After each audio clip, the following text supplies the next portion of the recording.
ఓవైపు ప్రధాని నరేంద్ర మోదీ అనవసర వ్యయాలు తగ్గించుకొని పొదుపు పాటించండని పిలుపునిస్తుంటే ముఖ్యమంత్రి చంద్రబాబు మాత్రం అందుకు భిన్నంగా వ్యవహరిస్తూ దుబారాల్లో తనను మించిన వారు లేరని నిరూపిస్తున్నారు. ఈ క్రమంలో తన ప్రచార కండూతి కోసం రాజధానిలో విమానాశ్రయం పేరుతో 7,500 కోట్ల ప్రజాధనాన్ని వృధా చేయడానికి వెనకాడడం లేదు. గన్నవరం విమానాశ్రయానికి ఊరివేసేలా పావులు కదుపుతున్నారు. నిన్నటి వరకు గన్నవరం రాజధానిలో భాగమంటూ ఈ అంతర్జాతీయ విమానాశ్రయం అభివృద్ధి కోసం 4,000 కోట్లకు పైగా వ్యయం చేసి ఇప్పుడు టెర్మినల్ పనుల టెండర్లను రద్దు చేసి ఎక్కడి పనులు అక్కడే ఆపేశారు చంద్రబాబు. భూసేకరణ, ఫ్లైఓవర్లు, కొత్త రన్వే, కొత్త టెర్మినల్ ఇలా 4,000 కోట్ల ఖర్చును గంగపాలు చేయడానికి సిద్ధమైపోయారు.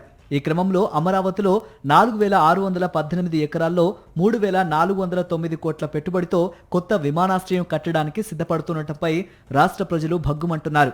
ఇప్పటిదాకా విజయవాడ, గన్నవరం రాజధాని అమరావతి పరిధిలోకే వస్తాయంటూ ప్రచారం చేసిన చంద్రబాబు సర్కార్ ఇప్పుడు ప్లేట్ ఫిరాయించారు. గన్నవరం విమానాశ్రయం అమరావతికి కేవలం 35 కిలోమీటర్ల దూరంలో జాతీయ రహదారి 16కు ఆనుకుని అందరికీ అందుబాటులో ఉంది.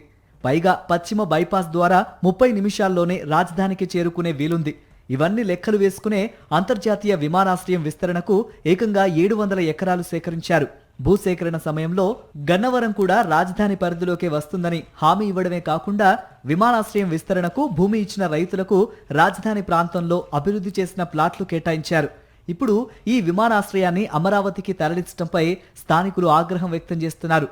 భవిష్యత్తు అవసరాలకు మరింత విస్తరించాల్సింది పోయి దీన్ని మూసివేయడం ద్వారా ఈ ప్రాంత ప్రజలను మోసం చేస్తున్నారంటూ స్థానికులు మండిపడుతున్నారు. ఏదైనా ప్రైవేటు సంస్థ కొత్తగా ఎయిర్పోర్ట్ నిర్మిస్తే సమీపంలో మరో ఎయిర్పోర్టు ఉండకూడదని ప్రభుత్వాలతో కన్సెషన్ ఒప్పందాలు చేసుకుంటాయి. 150 కిలోమీటర్ల దూరంలో అప్పటికే ఎయిర్పోర్ట్లు ఉంటే వాటిని మూసివేయాలి. దీని ప్రకారం అమరావతిలో కొత్త ఎయిర్పోర్ట్ వస్తే 35 కిలోమీటర్ల దూరంలో ఉన్న గన్నవరం ఎయిర్పోర్టు మూసివేయాల్సి ఉంటుంది. కేంద్ర ప్రభుత్వం కూడా పక్కపక్కనే 2 ఇంటర్నేషనల్ ఎయిర్పోర్ట్లకు అనుమతి ఇవ్వదని అధికారులు చెబుతున్నారు.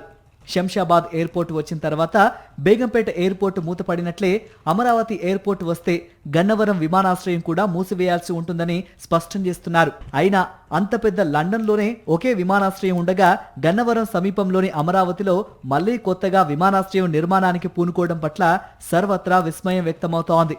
పొదుపు చర్యలు అంటే ఇవేనా అని రాష్ట్ర వ్యాప్తంగా ప్రజలు మండిపడుతున్నారు.